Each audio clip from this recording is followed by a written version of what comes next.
He's hit! Move in!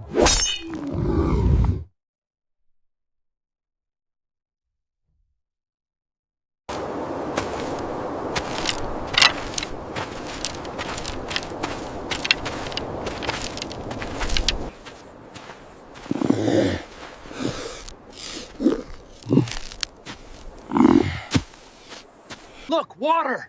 I see water over there! It is water! We found it! We are saved.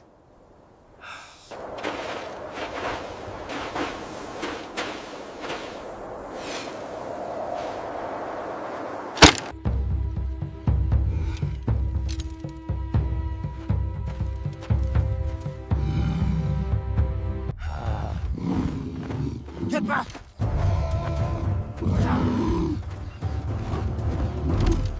Look out! Keep running, don't stop! The cave! Quickly!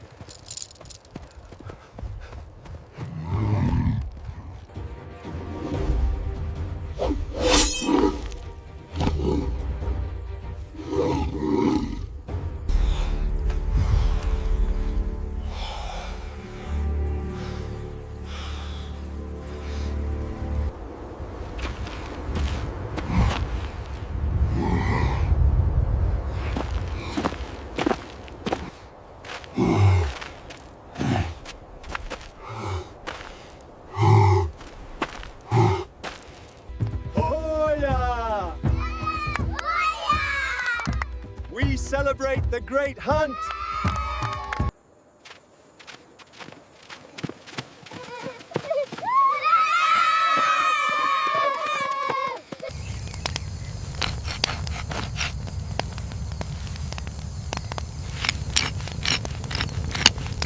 We eat well tonight. The hunt was successful. Yes, the meat is very tender. We are safe now.